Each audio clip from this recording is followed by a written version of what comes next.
Yemen এখন বিশ্বের সামরিক শীর্ষ শক্তিগুলোর জন্য এক গুরুত্বপূর্ণ আতঙ্ক হয়ে উঠছে। ইরান সমর্থিত হুথি বিদ্রোহীরা ইসরায়েলি লক্ষ্যবস্তুতে দ্বিতীয়বারের মতো হাইপারসনিক ক্ষেপণাস্ত্র নিক্ষেপ করেছে। প্যালেস্টাইন 2 হুথিদের গেম চেঞ্জার। এই এক ক্ষেপণাস্ত্র দিয়েই ইসরায়েলকে নাচিয়ে ছাড়ছে ইয়েমেনের সশস্ত্র বাহিনী।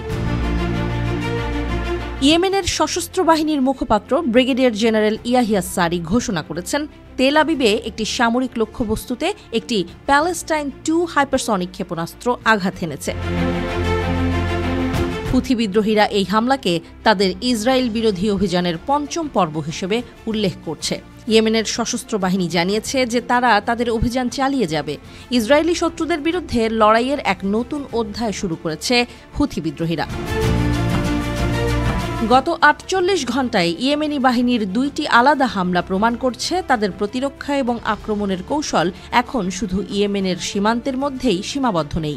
তাদের হাতে রয়েছে দূরপাল্লার ব্যালিস্টিক মিসাইল, ক্রুজ মিসাইল এবং এমন ড্রোন যা ২০০০ কিলোমিটার দূরবর্তী লক্ষ্যবস্তুতে আঘাত হানতে সক্ষম।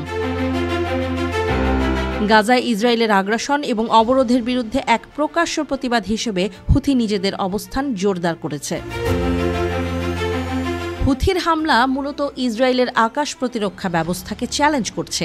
ইসরায়েলি মিডিয়ার খবর অনুযায়ী কিছু ক্ষেপণাস্ত্র আকাশে প্রবেশের আগে আটকে দেওয়া হয়েছে, কিন্তু একাধিক হামলার ফলে রাতের বেলা হাজার হাজার ইসরায়েলি বাসিন্দা আশ্রয়কেন্দ্রে চলে গেছে।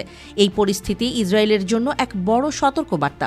হুথিদের হামলার সম্ভাবনার কারণে সাইরেন সক্রিয় আছে।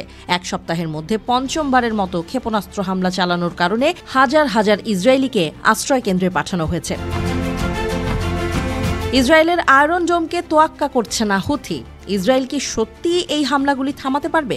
হুথি বিদ্রোহীদের কার্যক্রম মূলত ইয়েমেনের অভ্যন্তরে সীমাবদ্ধ ছিল, এখন আন্তর্জাতিক মঞ্চে তার শক্তি প্রদর্শন করছে। তাদের অভিযান শুধুমাত্র ইসরায়েলি বাহিনীকেই নয়, মার্কিন যুক্তরাষ্ট্রের ড্রোন রণতরীকে টার্গেট করছে। ইয়েমেনের হুথি বিদ্রোহী একের পর এক ক্ষেপণাস্ত্র এবং ড্রোন হামলা চালিয়ে বিশ্বকে অবাক করে দিচ্ছে।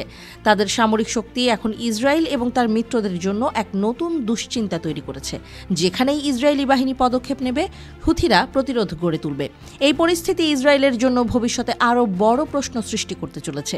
হুথি বিদ্রোহীদের শক্তি কি সত্যি ইসরায়েলের প্রতিরক্ষা ব্যবস্থা ছিন্ন করতে সক্ষম?